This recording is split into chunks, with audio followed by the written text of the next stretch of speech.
Post එකක් දකිනවා මම. ඒකත් ස්ටේටස් වල යද්දි. ඒකේ තියෙනවා මෙහෙම.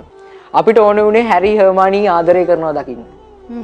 ඒත් ජේ.කේ රෝලින්ට ඕනේ උනේ දෙන්නව හැමදාටම යාළුවා වගේ තියන්න. පෝස්ට් එක. ඊට පස්සේ පටන් ගන්නවා මෙහෙම කවිය.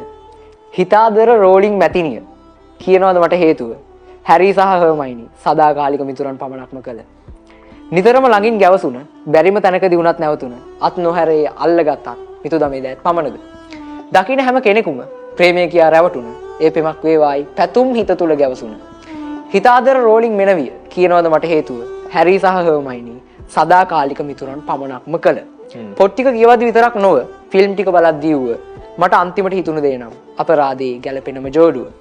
පැටලෙන ඇඟිලි තුඩුවල වෙලා ගන්න අත්වල වැළඳ ගන්නා හිත්වල තිබුණේ මිතු දම විතරද. හිතාදර රෝලින් මැතිනිය කියනවාද මට හේතුව. හැරි සහ හර්මයිනි සදාකාලික මිතුරන් පමණක් කළ. එතනින් පස්සේ රෝලින් මෙනවි උත්තරේ දෙනවා මෙන්න මෙහෙම.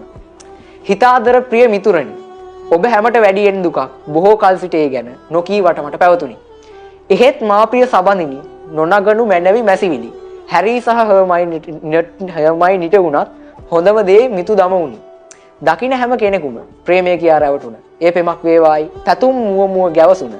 ඒ තරමුටම ගැලපුණ දෛවයෙන් නා මුණ ගැසීම කාලයක් මට පැවතුනි. මිතු දමත් පෙමත් මැද අන්තර්ක්‍රියා අන්තරාදායක විනි. එසේ නොවන්න අද වුණත් අප මිතුරන් වන්න ඉඩ විනි. අදහන්න මා සබඳිනි අදහන්න මා මිතුරනි හැරි හර්මයිනිට වුණත් හොඳම දේ මිතු දම වුණි.